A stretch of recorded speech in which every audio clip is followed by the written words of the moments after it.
of an emergency declaration to make sure that the president would be on solid ground today. Still, he stirred up a hornet's nest. With a stroke of his executive pen, President Trump today invited what may be the biggest challenge to his executive power yet. We're talking about an invasion of our country with drugs, with human traffickers, with all types of criminals and gangs. In total, President Trump is looking at $8 billion to build his border wall, $1.37 billion from the DHS appropriation, $601 million from the Treasury Department's forfeiture fund, $2.5 billion from the Pentagon's drug interdiction program, including $2.2 billion that will be reprogrammed from other areas of the Pentagon, and $3.6 billion from the military construction budget. Senate Minority Leader Chuck Schumer and Speaker of the House Nancy Pelosi ripped the president for raiding the Pentagon budget to build a wall, in a joint statement saying the president's unlawful declaration over a crisis that does not exist does great violence to our Constitution and makes America less safe, stealing from urgently needed defense funds for the security of our military and our nation. The president today insisted moving the money would not hurt the military. We had certain funds that are being used at the discretion of generals, at the discretion of the military. Some of them haven't been allocated yet, and some of the generals think that this is more important. In making his case, President Trump today pointed to dozens of emergency declarations that never drew the type of fire he's receiving. But those declarations weren't used as a way to go around Congress on appropriations. The president also gave his critics more ammunition today when he seemed to indicate the emergency declaration wasn't necessary. I didn't need to do this, but I'd rather do it much faster.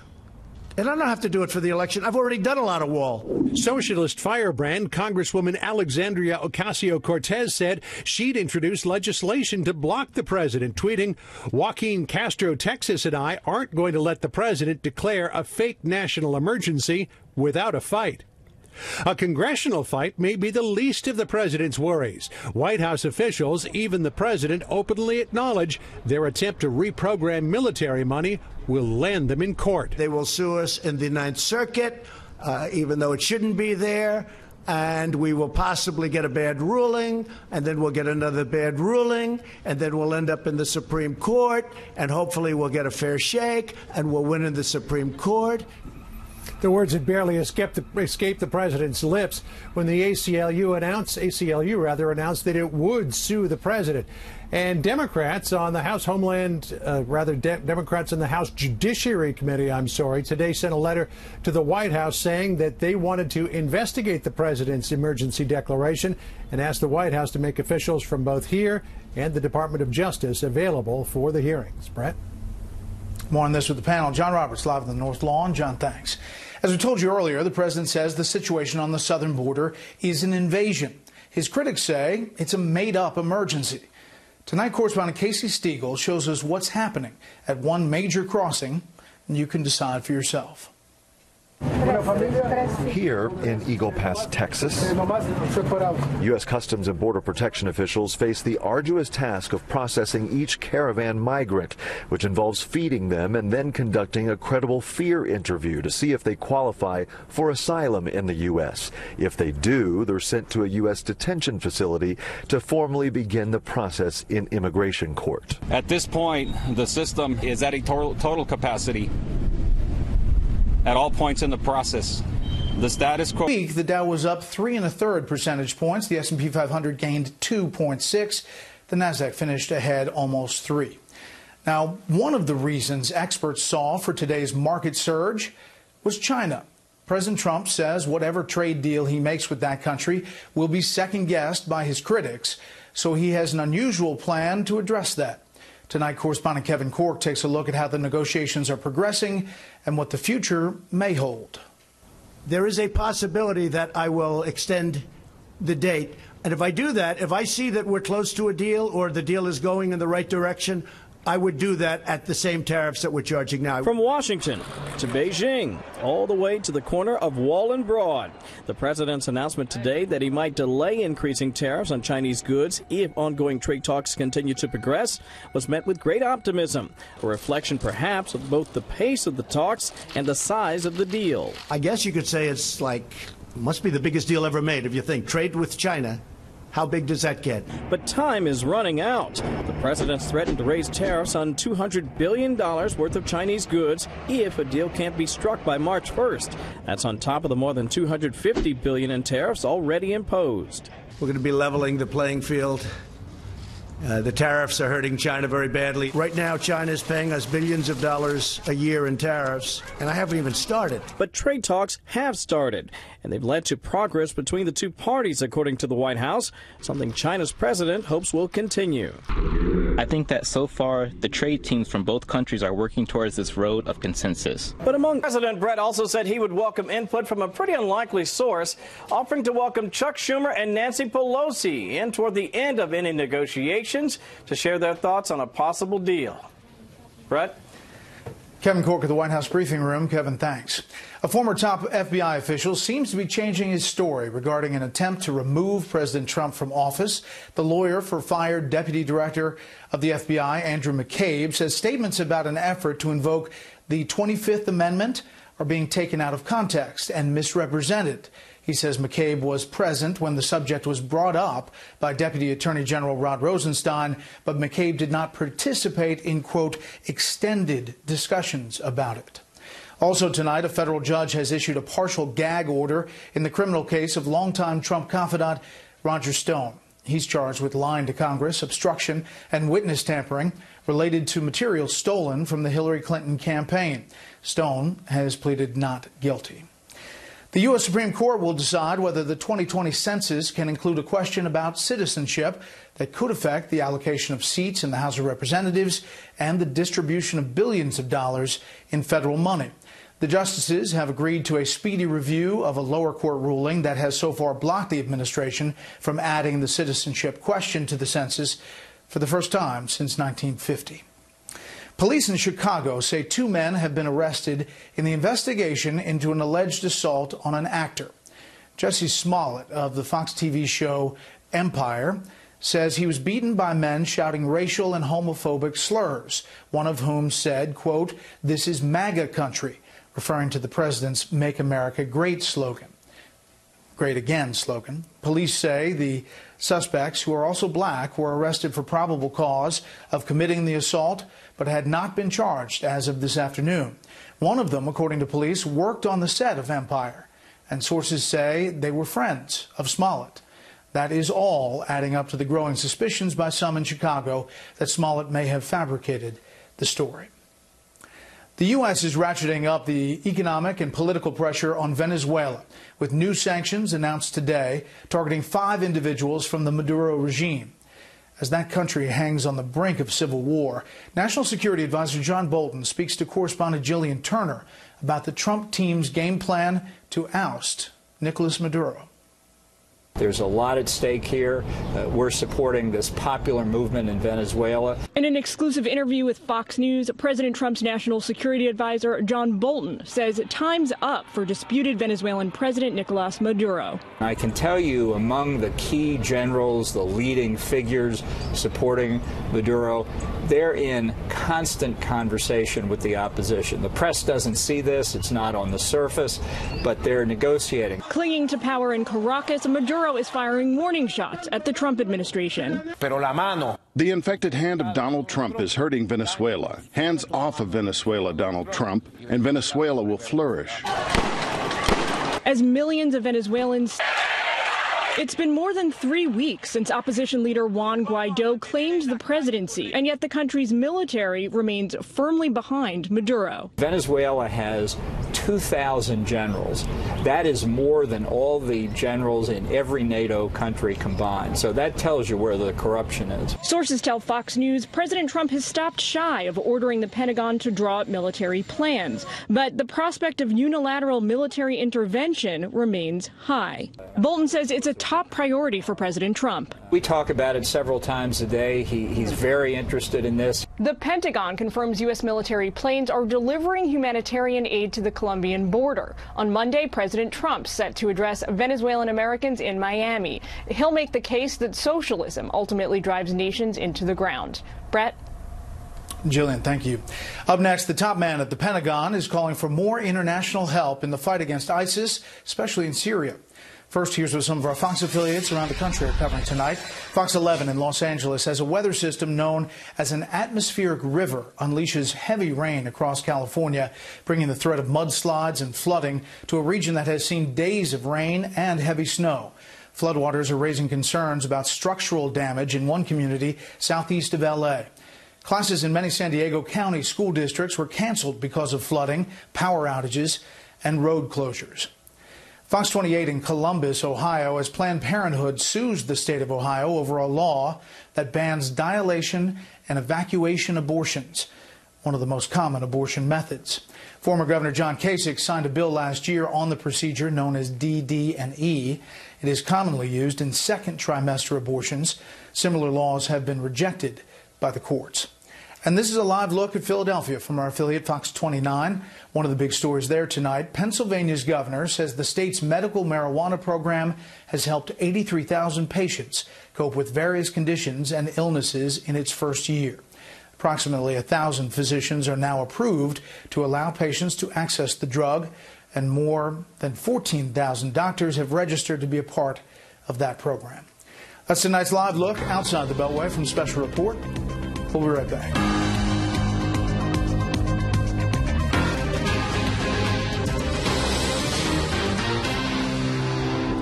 The compensation fund for victims of the 9/11 attacks is running out of money and will cut future payments by 50 to 70%.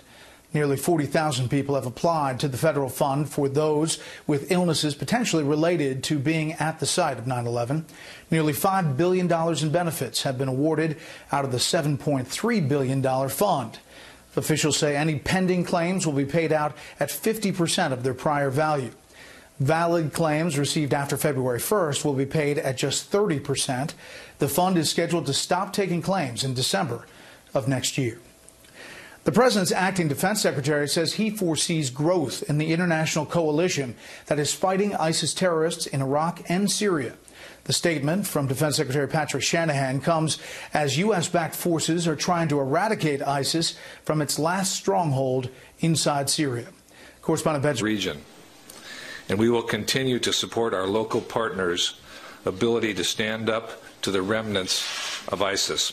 Republican Senator Lindsey Graham went further today, suggesting some U.S. troops could stay in Syria alongside an increased European presence. General Dunford will be coming to some of you in this room, our chairman of the Joint Chiefs, and will be asking for a contribution of forces to stabilize the region post-destruction of the caliphate.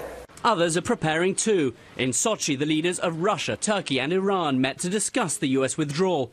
Iran and Russia say the Syrian government should move in. Turkey said it would. It is imperative that the withdrawal process is conducted in a way that does not lead to a power vacuum. Today, General Votel, head of U.S. forces in the Middle East, warned that local forces were not yet able to operate against ISIS without U.S. support, and that he would not recommend a withdrawal. Brett? Benjamin Hall in London. Benjamin, thanks. Up next, will New York Democrats turn on their Democratic socialist darling over billions in lost investment from Amazon? We'll have that story. First, beyond our borders tonight, Vice President Mike Pence visited the memorial site at Auschwitz today. Pence and presidential advisor and son-in-law Jared Kushner saw a train car, crematoriums, and the hair of victims at the Nazi concentration camp in Poland. Vice President Pence is on a 4-day visit to Europe that included meeting with Polish soldiers and American troops in Poland and a conference on the Middle East. Spain's prime minister is calling for an early election, general election for April. It's expected to highlight the deep political divisions coursing through that European Union nation. Spaniards will be going to the polls for the third time in less than 4 years after the minority socialist government lost a budget vote in parliament.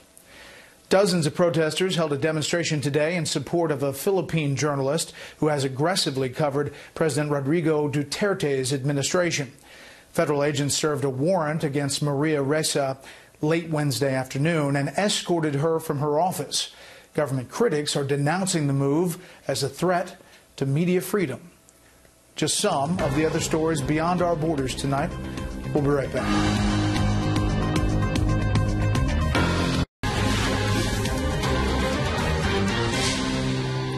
She may be the darling of many progressive Democrats, but freshman Congresswoman Alexandria Ocasio-Cortez is taking enormous criticism from some in her own party and her own state for her role in Amazon's decision to cancel plans for a huge investment in New York.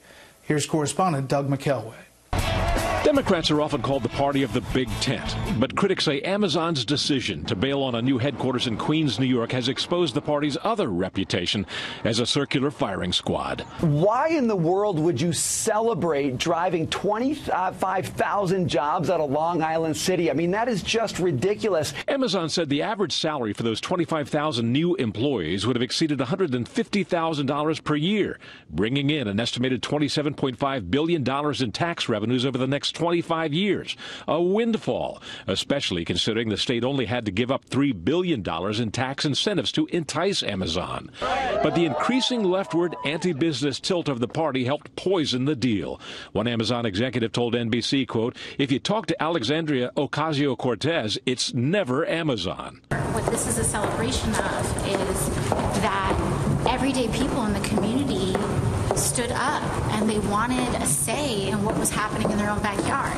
Polls found a majority of New Yorkers supported the deal, despite Amazon's non-union policy, even in this union-rich city. And see what basically we're left with now. The bombed out cars in our neighborhood. This is not Shangri-La over here. We needed this over here. We needed this. More traditional Democratic politicians supported it too. Governor Andrew Cuomo fumed, quote, "A small group of politicians put their own narrow political interests above their community." We wanted to negotiate a better deal. We didn't want to see those on the left, those who are anti-capitalist, completely kill the deal.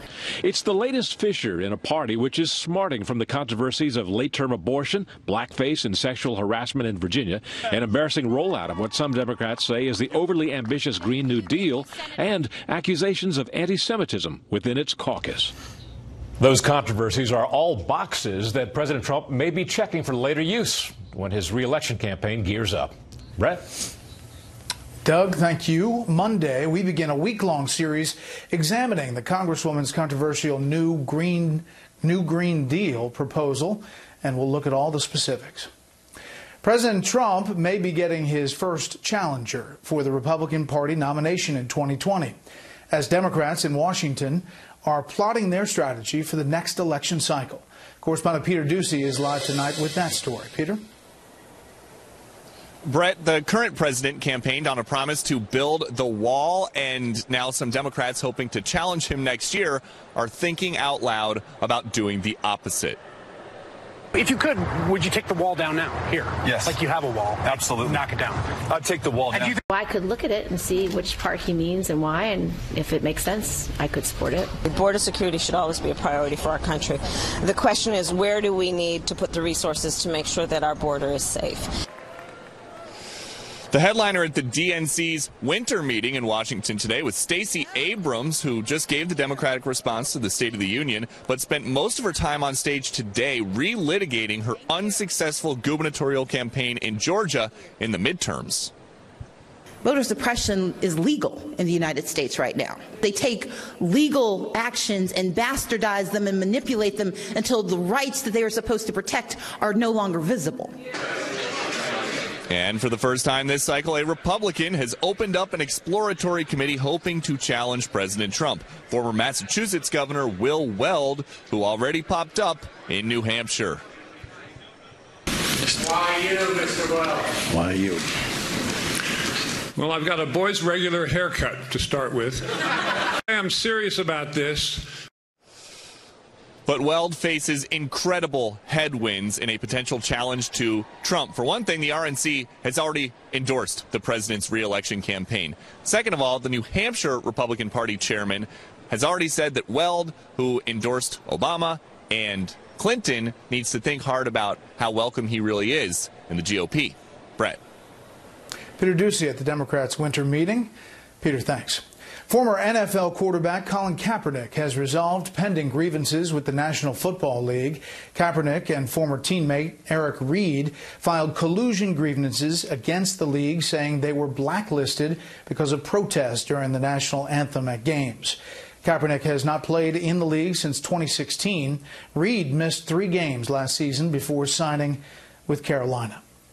The president pulls the trigger on a national emergency declaration to get funding for his border wall. So we're waiting for that news conference out of Illinois. We'll get reaction from the panel on the day's news when we come back.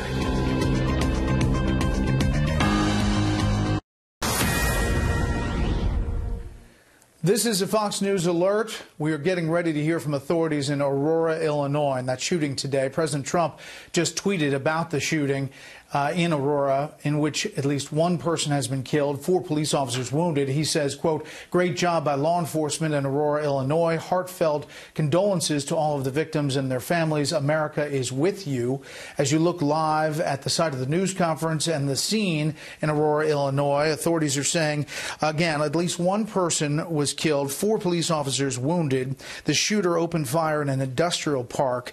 The person who was killed, it is very possible, was the shooter, because the police spokesman said the suspect had been, quote, neutralized, did not elaborate on that word, neutralized, but the coroner did arrive soon thereafter this afternoon. Received multiple calls for an active shooter at 641 Archer Avenue, a manufacturing warehouse.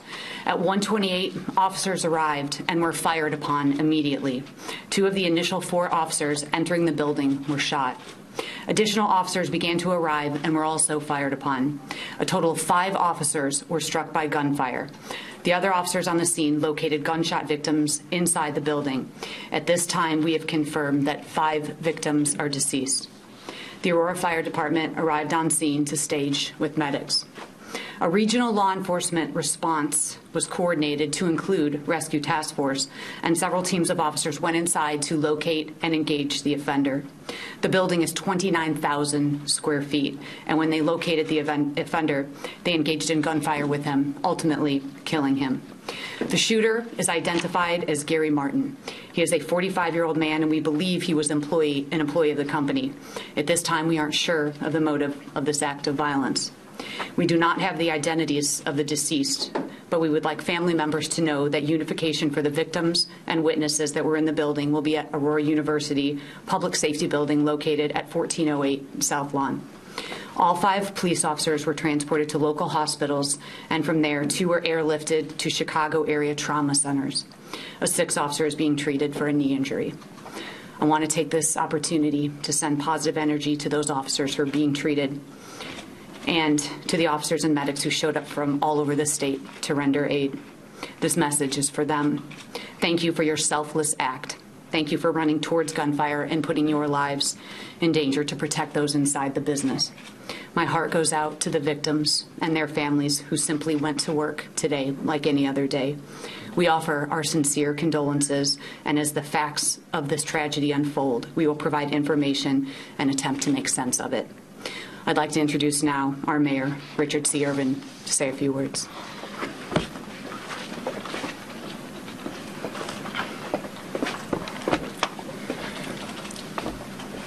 I don't think I can be clear in stating that today is a sad day in the city of Aurora.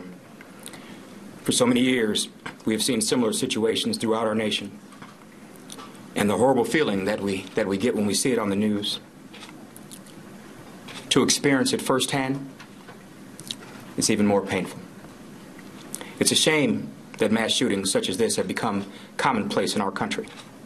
It's a shame that a cold and heartless offender would be so selfish as to think he has the right to take an innocent life.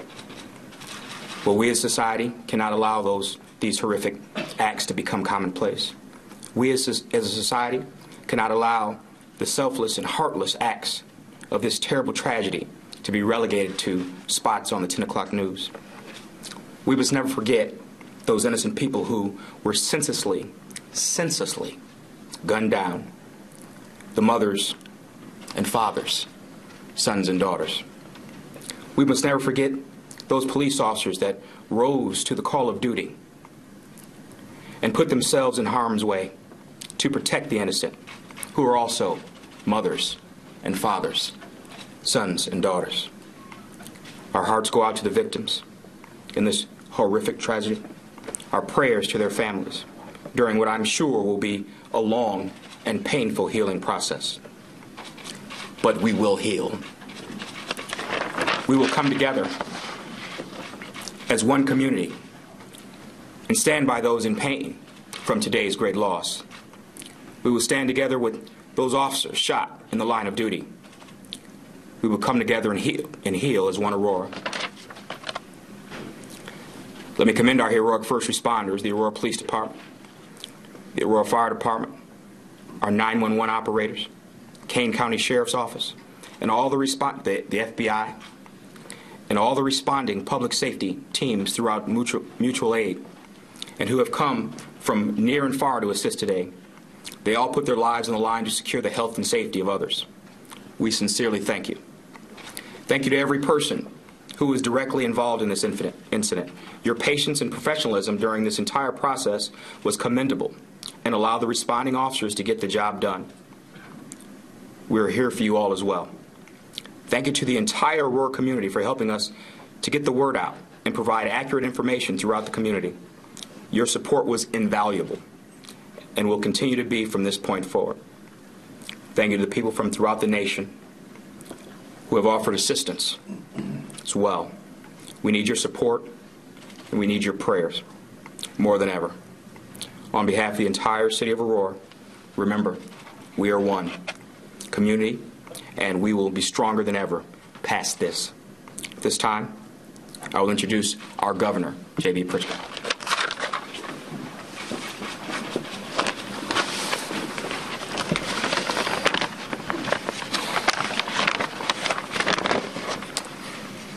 I want to begin by acknowledging the amazing work of the Aurora Police Department and Chief Zeman and all of the men and women who were first responders and every single law enforcement officer involved in securing this scene.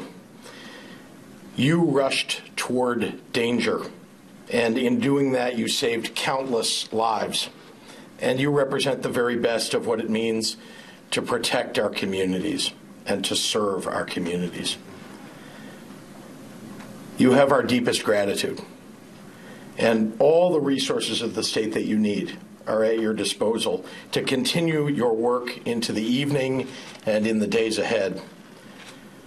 I want to say a special thank you to the FBI, the ATF, Illinois State Police for offering backup, for being here to help the city of Aurora and the police department. There is no way to prepare for the pain of losing innocent people in the state that you were elected to lead, the state that you're elected to protect. There is no way to prepare. There are no words for the kind of evil that robs our neighbors of their hopes, their dreams, and their futures. There are no words to express our gratitude to the families of the officers who were injured in the line of duty as they responded within moments to the gravest kind of danger that they can face. Tomorrow, the families of the victims will be less than whole. They join a group that should not exist and yet continues to grow. This morning, I stood with 1,500 community members in Chicago who are fighting the epidemic of gun violence that continues to ravage so many communities. These are everyday citizens who have been called to action by the loss of a loved one, by witness of violence in their communities, or by the simple desire for change. To the families of the victims here in Aurora, there are no words that I can offer to lessen the pain. But know that our state grieves with you, that MK and I and our family grieves with you. May the memory of those that we lost today be a blessing. And more than that, may their memory fuel our work to bring peace to this state that we call home. And may God bless the brave law enforcement officers who continue to run toward danger. Thank you. Let me turn it over to Deputy Chief Rowley, or Officer Rowley. Thank you, Governor. Okay, so we will return at 9 p.m. this evening. We will have something with much more substance in terms of the progress of our investigation so far. I hope to have enough to give handouts for everyone and answer questions perhaps at that time, but we're not going to take any questions right now, but we will come back at 9 o'clock. Okay? Thank you very much. You're looking live there in Aurora, Illinois. An update from authorities and the Illinois governor, J.B. Pritzker. 5 people dead in this shooting today. 5 police officers shot, wounded, but they are recovering, said to be in stable condition. Should get updates on those conditions soon. The gunman was shot and killed in a gun battle with police officers. He's identified as 45-year-old Gary Martin. We don't have a motive. We don't have much more information. They didn't take questions. But that is the latest from Aurora, Illinois. 5 dead, 5 police officers recovering in the hospital from this shooting today. We'll bring you the latest as we get it here on Fox. Meantime, big news out of the White House today about the president declaring a national emergency. I'm going to be signing a national emergency, and it's been signed many times before. It's been signed by other presidents. There's rarely been a problem. They sign it. Nobody cares.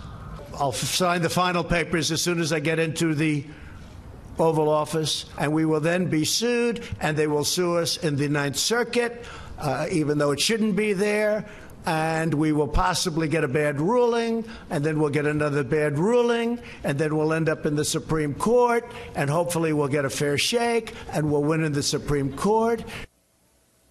Wasn't exactly conjunction junction, what's your function, but it was a little sing-songy there from the president as he laid out the process as he sees it from the Rose Garden. Let's bring in our panel. Guy Benson, political editor at townhall.com. We welcome Victor Davis Hanson, fellow at the Hoover Institution, and Jim Messina, former Obama White House Deputy Chief of Staff. Gentlemen, thanks for being here. Victor, let me start with you. Critics say this is unnecessary and shouldn't be done. The president laid out his justification for doing it. Your thoughts? I think it's mostly a matter of semantics. I think if he had just said, I have a pen and I have